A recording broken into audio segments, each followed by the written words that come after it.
afternoon, everyone.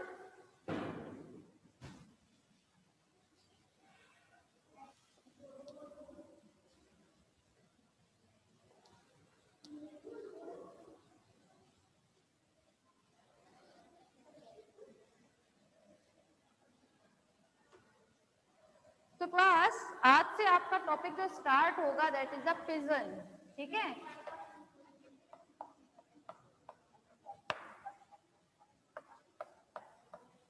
Pigeon में आज हमें स्टडी करना है रेस्पिरेटरी सिस्टम।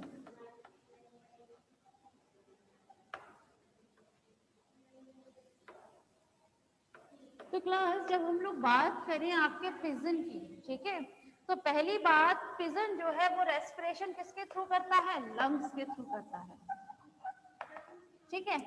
तो इसमें जो लंग्स होते हैं पिजन में, या हम ये कहें कि एवीज में, ठीक है, जितने भी आपके क्लास एवीज के मेंबर्स हैं उन सभी में लंग्स का जो स्ट्रक्चर होता है वो सबसे ज्यादा कॉम्प्लेक्स टाइप का माना जाता है।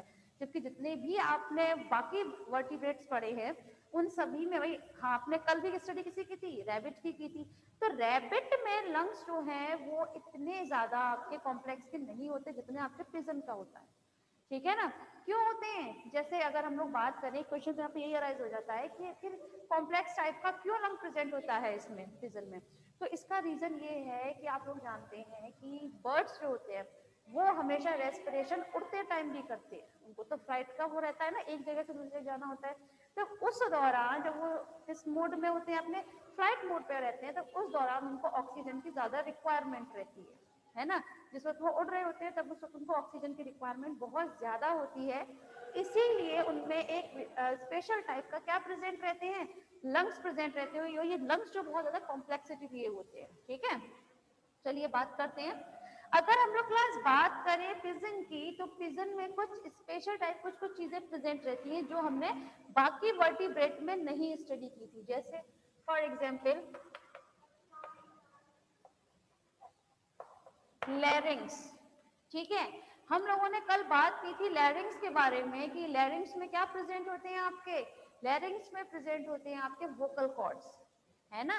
टू पेयर्स वोकल कॉर्ड्स बताए थे ना आपके, जो फॉल्स वोकल कॉर्ड एंड आपके ट्रू वोकल कॉर्ड्स। लेकिन आप लोग जानते हैं पिजन कहें या एवीज में जितने भी मेंबर्स होंगे उनमें लैरिंग्स जो है वो हमेशा रिड्यूस्ड फॉर्म में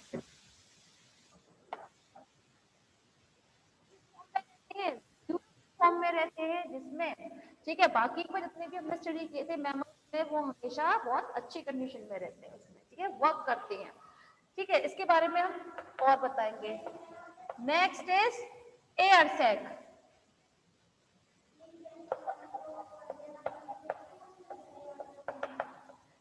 एयर सैक की बात की जाए क्लास, तो एयर सैक सिर्फ और सिर्फ आपके इसी में प्रेजेंट होते हैं पिजन में। जबकि हम लोगों ने कल स्टडी किया था जितने भी अदर में मैमल्स स्टडी किए हुए हैं आपके वर्टिब्रेट्स में, वो सभी उनमें किसी में भी एयर सैक प्रेजेंट नहीं था, ठीक है। तो एयर सैक सिर्फ और सिर्फ पिजन में प्रेजेंट होते हैं। एयर सैक के अलावा एक और स्ट्रक्चर प्रेजेंट होता है दैट इज द सिरिंज, ठीक है। सिरिंज जो है वो सिर्फ और सिर्फ पिजन का एक स्पेशल टाइप का ऑर्गन होता है जो आपने किसी वर्टिब्रेट में स्टडी नहीं किया था। तो इसकी क्या है? एक तो सिरिंग्स का पाया जाना, मतलब presence of syrinx, presence of air sacs and reduced type of larynx is present, ठीक है। मैम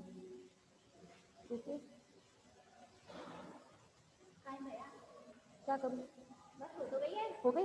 अच्छा अच्छा, ठीक है। हाँ भाई, ठीक है ना। तो रिड्यूस टाइप का इसमें लैरिंग्स प्रेजेंट रहता है। ये बात रही आपकी पिजन से रिलेटेड।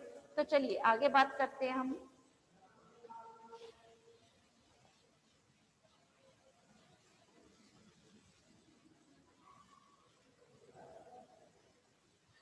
आप लोग जानते हैं, तो बात करेंगे आपके रेस्पिरेटरी पाथ के बारे में।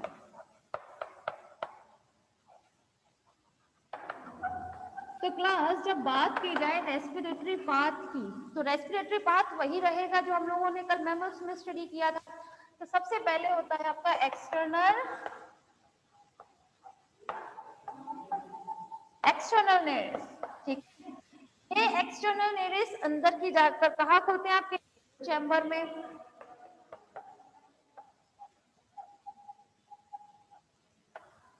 ठीक, नेजल चैम्बर जो होता है ये हमेशा आगे की तरफ जाकर किसमें खुलता है? इंटरनल नेल्स में।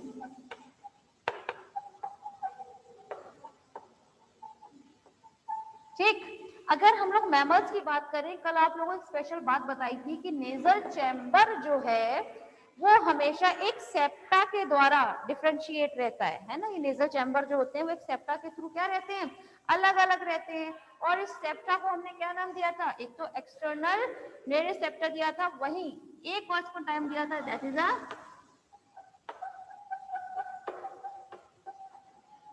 मीसेथमोइड, है ना, यही टर्म दिया था ना, मीसेथमोइड। लेकिन ये मीसेथमोइड आपके मैमल्स में प्रेजेंट था। ठीक है, तो ये तो थोड़ा सा रिवीजन के लिए बताया ना। तो ये इंटरनल नेरिस जो होते हैं ये आगे जाकर किसमें खुलेंगे? आपके फेरिंग्स में। ठीक है, लेकिन फेरिंग्स से पहले यहाँ पर क्या प्रेजेंट होता है? ग्लॉटिस। ठीक है, ग्लॉटिस में खुलते हैं। ग्लॉटिस के ऊपर कवर किसका रहता है? हमेशा एपिग्लॉटिस का। ये जो अब आपका ग्लॉटिस है ये आगे की तरफ खुलते हैं लैरिंग्स में। ठीक है, लैरिंग्स के बारे में क्या बताया था कि पिजन में लैरिंग्स जो है वो थोड़े से रिड्यूस टाइप के रहते हैं। ठीक है, फिर ये लैरिंग्स आगे की तरफ खुलता है आपका ट्रैकिया में। ठीक है, ट्रैकिया जो है ये आगे जाकर खुलता है सिरिंग्स में। ठीक है, तो ये है इसका रेस्पिरेटरी पाथ। ठीक है क्लास, तो पहली बात एक्सटर्नल नेरिस, आप लोग जानते हैं external naris, nasal chamber and internal naris, ये सब चीजें हमेशा इसकी चोंच होती है उसके ऊपर, तो स्नोथ वाले रीजन में प्रेजेंट होता है। अंदर की तरफ कहां जाकर खुलेगा? ग्लॉटिस से। ठीक है, तो हम लोग डायरेक्ट स्टडी करने वाले हैं आपकी लैरिंग्स का। ठीक है ना, लैरिंग्स से स्टडी करेंगे। ग्लॉटिस तक आप लोग ऑलरेडी जानते हैं, external naris, nasal chamber, internal naris, glottis, ये सब चीज आप लोग ऑलरेडी जानते हैं, तो उसको छोड़ते हैं। चलिए हम लोग डायरेक्ट आपके लैरिंग से बात करते हैं।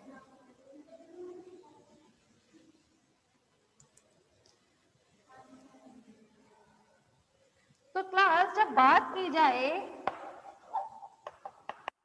लैरिंग्स के बारे में तो आप लोगों को भी क्या बताया था? पहली बात ये आपकी रिड्यूस्ड टाइप है। ठीक है, रिड्यूस्ड टाइप होने के साथ साथ इसमें आपकी वोकल कॉर्ड्स एब्सेंट होती है। ठीक है ना, इसीलिए आप लोगों ने देखा होगा कि जब वोकल कॉर्ड ही प्रेजेंट नहीं है तो इसीलिए कोई भी आपका एवी का वो मेंबर वो कभी भी कोई बोलता नहीं है, क्योंकि उसमें वोकल कॉर्ड्स एब्सेंट होती है। लेकिन वोकल कॉर्ड्स किसमें प्रेजेंट होती है? पैरेट में, है ना, तोते में पाई जाती है, इसे तो जनरली बोल सकता है वो। क्यों? क्योंकि उसमें वोकल कॉर्ड प्रेजेंट होती है। बाकी जितने भी आपके पक्षी होते हैं उन सब में वोकल कॉर्ड्स जो है वो एब्सेंट होती है। ठीक है, लैरिंग्स जो है वो आगे की तरफ खुलता है ट्रैकिया में। ठीक है, तो क्लास जब बात की जाए आपके ट्रैकिया के बारे में तो ट्रैकिया, ये देखिए ये वाला पोर्शन होता है ना ट्रैकिया, ये ट्रैकिया अंदर की तरफ जाता है और नीचे के जैसे ईसोफेगस को क्रॉस करता है। ठीक है, तो ईसोफेगस जो होती है इसकी वहां तक तो एकदम इस तरह से जाएगा स्ट्रेट लाइन में। ठीक है ना, ईसोफेगस जैसे से जाएगी तब तक तो ये एकदम स्ट्रेट लाइन में जाएगा।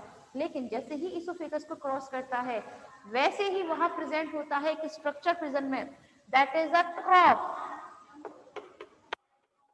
क्रॉप आप लोगों को अगर याद हो तो मैंने एलिमेंट्री कैनाल में क्रॉप के बारे में बताया था कि क्रॉप में क्या बनता है हमेशा? पिजन मिल्क, है ना, पिजन मिल्क बनता है। और इस पिजन मिल्क का यूज वो कब करता है? अपने इन्फेंट बेबीज को फीड कराने में, है ना, क्योंकि इसमें क्रॉप में आपकी ग्लैंड्स मौजूद होती हैं, तो जिसकी वजह से क्या बनता है? पिजन मिल्क बनता है। तो एक क्रॉप आ जाती है ईसोफेगस के बाद, आपकी क्या आ जाती है? क्रॉप। ठीक है, तो ईसोफेगस तक तो आपका ट्रैकिया इस तरह से चलेगा स्ट्रेट।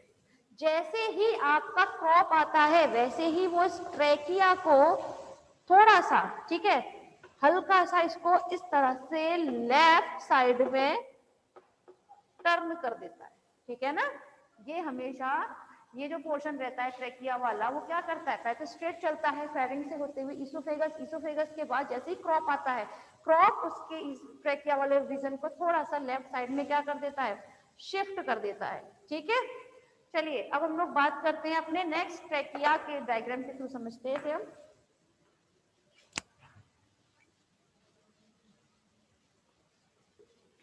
चलिए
हाँ भाई, जरा बात कर लेते हैं अब हम लोग ट्रेकिया के बारे में।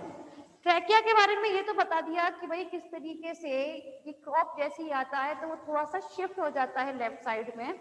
वहीं आप देख सकते हैं ट्रेकिया जो है वो कहाँ किसके बाद स्टार्ट होता है, लैरिंग्स के बाद।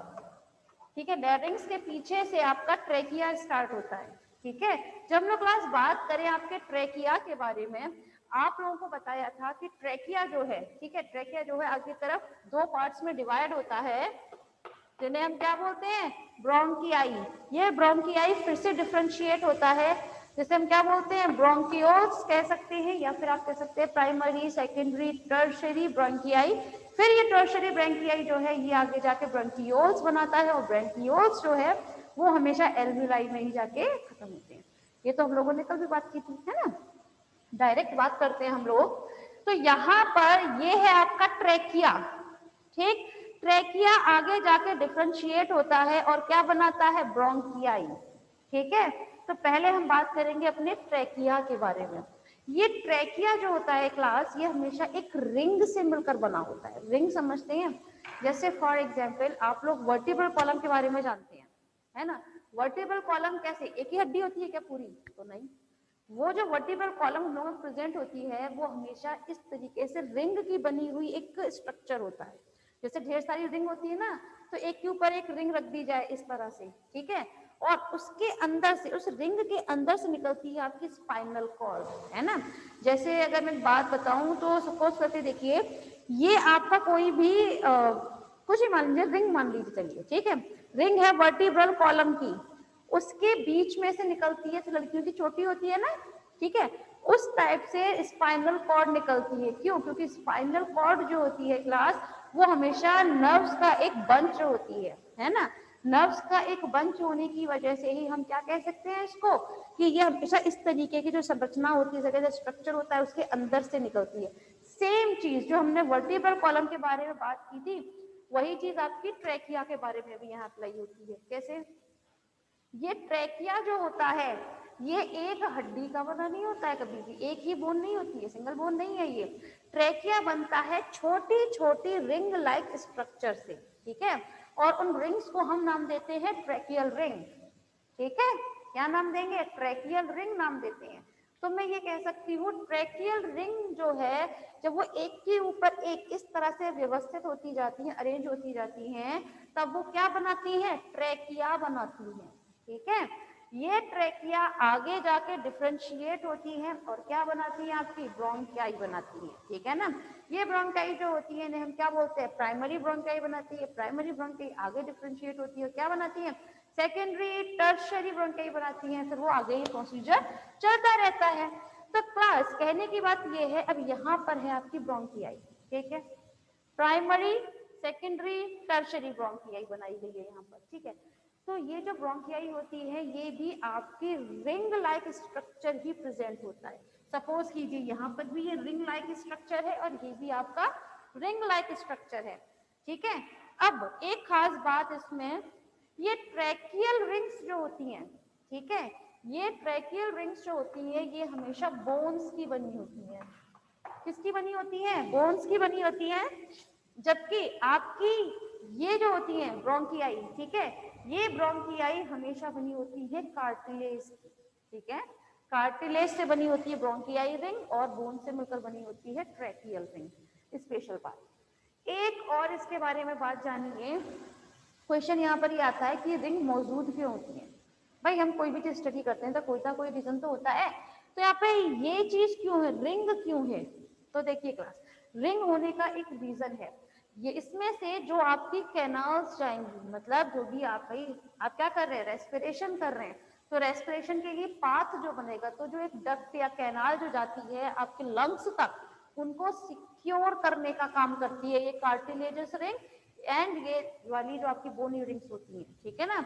तो वो उसको सिक्योर्ड करने का काम करती है उन कैनाल्स को, जिसकी वजह से आप इजीली क्या कर पाते हैं? रेस्पिरेशन कर पाते हैं, है ना। जैसे जनरली हम लोग इसका एग्जाम्पल लेकर देखें तो आप लोग जानते हैं हमारी बॉडी में थोरेसिक रीजन में क्या प्रेजेंट होती है? रिब्स प्रेजेंट होती है ना। रिब, स्टर्नम, ये सब चीज मौजूद होती है। क्वेश्चन ये आता है कि मौजूद क्यों होती है? वो इसलिए मौजूद होती है क्योंकि हमारे अंदर के जितने भी विजिबल ऑर्गन्स होते हैं, लाइक लंग्स, हार्ट, उन सबको प्रोटेक्ट करने का काम करती है ना। तो सिमिलरली इसमें भी ये जो आपकी रिंग्स हैं, ट्रैकियल रिंग्स एंड ब्रोंकियाई रिंग्स, वो क्यों प्रेजेंट हैं? जिससे इसके अंदर से जो भी आप कैनाल्स जा रही हैं वो इजीली प्रोटेक्ट रह सके, ठीक है। इसीलिए यहाँ पर क्या मौजूद है? रिंग्स मौजूद होती हैं, पहली बात।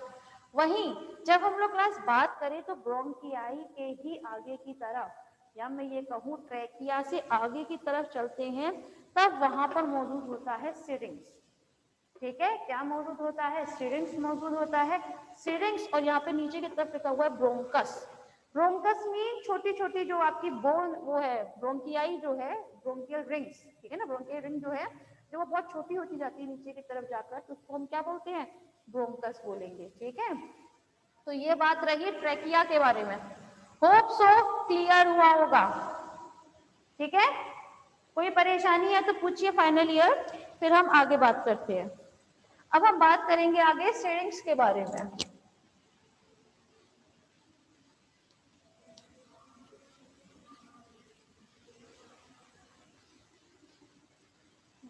गुड।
हाँ भाई, फाइनल ईयर। अब हम लोग बात कर लेते हैं सिरिंग्स के बारे में, ठीक है। तो सिरिंग्स जो है वो कहाँ मौजूद होती है, ट्रैकिया के आगे की तरफ सिरिंग्स मौजूद होती है एक चैम्बर के उस फॉर्म में, ठीक है। लेकिन जब हम लोग क्लास बात करें तो देखिए अभी हमने ट्रैकिया की बात की थी, ट्रैकिया में क्या क्या चीज शो की गई थी, ये जो आप रिंग लाइक स्ट्रक्चर देख रहे हैं ये थे ट्रैकियल रिंग, है ना। ट्रैकियल रिंग किसकी बनी थी, आपकी बोन्स की बनी हुई थी। जबकि ये आगे की तरफ डिफरेंशिएट हुए तो रिंग लाइक स्ट्रक्चर क्या है, first bronchial ring, second bronchial ring, tertiary bronchial ring यहाँ पर शो नहीं की गई है, ठीक है। तो यहाँ पर ये जो रिंग लाइक स्ट्रक्चर देख रहे हैं this is the tracheal ring and bronchial ring के बारे में बताया गया है पहली बार, ठीक है। तो यहाँ पर जब हम बात करें ट्रैकिया के बारे में, तो ट्रैकिया अंदर की तरफ चलते चलते यहाँ पर एक कैविटी लाइक स्ट्रक्चर मिलता है जिसे हम बोलते हैं टिम्पैनम। क्या बोलते हैं इसे हम, दिस इज अ टिम्पैनम, ठीक है। ये टिम्पैनम जो है ये हमेशा दो मेम्ब्रेन से बना होता है, ठीक है। किससे होगा, ये दो मेम्ब्रेन से घिरा हुआ रहेगा, जिसमें आउटर मोस्ट लेयर को बोलते हैं एक्सटर्नल टिम्पैनिफॉर्म मेम्ब्रेन, जबकि जो अंदर की तरफ आपकी एक मेम्ब्रेन प्रेजेंट रहती है जिसे हम बोलते हैं इंटरनल टिम्पैनिफॉर्म मेम्ब्रेन, ठीक है। This is the external and this is the internal tympaniform membrane, ठीक है। यहाँ पर ये दोनों टर्म्स लिखे हुए हैं, external tympaniform membrane and internal tympaniform membrane. वहीं जब हम लोग क्लास बात करें तो यहाँ ट्रैकिया में सिरिंग्स के अंदर की तरफ, ठीक है, सिरिंग्स के अंदर की तरफ एक स्ट्रक्चर प्रेजेंट रहता है जिसे हम बोलते हैं सेमील्यूनर मेम्ब्रेन। क्या बोलते हैं, सेमील्यूनर मेम्ब्रेन बोला जाता है। ये सेमील्यूनर मेम्ब्रेन में एक सैक प्रेजेंट रहता है, सैक समझते हैं, बैग लाइक स्ट्रक्चर।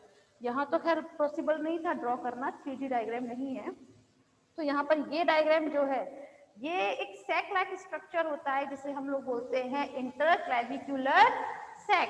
क्या बोलते हैं इसे हम, इंटरक्लेविकुलर सैक। और इस इंटरक्लेविकुलर के ऊपर एक और स्ट्रक्चर प्रेजेंट रहता है जिसे बोला जाता है पैसुलस। क्या बोला जाता है, पैसुलस। ये पैसुलस जो है एक्चुअली ये यहाँ पर ऐसा लग रहा है ग्रूव लाइक स्ट्रक्चर है ना, लेकिन यहाँ पे ग्रूव नहीं होता है, कोई गड्ढा नहीं है, ये एक रॉड लाइक स्ट्रक्चर होता है। यहाँ पे बहुत पतला सा, मतलब छेद ना होकर ये रॉड लाइक स्ट्रक्चर है, इस तरीके से बाहर की तरफ निकला हुआ रहता है, लेकिन ये बहुत ही कम बाहर की तरफ निकला होगा, 3D डायग्राम नहीं है ना, वरना बाहर की तरफ इसको शो करते इस तरह। तो ये जो होता है पैसुलस, ये एक रॉड लाइक स्ट्रक्चर होता है, और ये जो पैसुलस है बना होता है कार्टिलेज का। किसका बना होता है पैसुलस, कार्टिलेज का बना रहता है, ठीक है। वहीं जब हम लोग क्लास बात करें तो आपके सिरिंग्स में कुछ मसल्स प्रेजेंट रहती हैं। आप लोग जानते हैं रेस्पिरेशन में काम ही आपकी मसल्स का है, तो ये जो मसल्स होती हैं इन्हें हम लोग बोलते हैं, first is sterno tracheal muscle, ठीक है। एक होती है स्टर्नोट्रैकियल मसल, वहीं आपकी एक मसल होती है इंट्रिंसिक सिरिंजियल मसल, ठीक है। ये जो मसल्स देख रहे हैं आप, ये मसल्स जो हैं किसमें प्रेजेंट होती हैं, आपके सिरिंक्स रीजन में प्रेजेंट होती हैं, जिन्हें हम बोलते हैं sternotracheal muscles and second is intrinsic syringeal muscles, ठीक है। इन्हीं मसल्स की ही वजह से यहाँ पर ये दो जोड़ी जो मसल्स प्रेजेंट है, भाई ये पेयर में प्रेजेंट होंगी, एक इस तरफ है और एक ये, ठीक है ना, तो पेयर में प्रेजेंट रहती है। तो दो पेयर जो आपकी मसल्स हैं इन्हीं के कॉन्ट्रैक्शन और रिलैक्शन की वजह से ही इसमें क्या होता है, रेस्पिरेशन के प्रोसेस में हेल्प होती है, ठीक है। तो क्लास होप सो मैंने पूरा डायग्राम बता दिया आप लोगों को। ये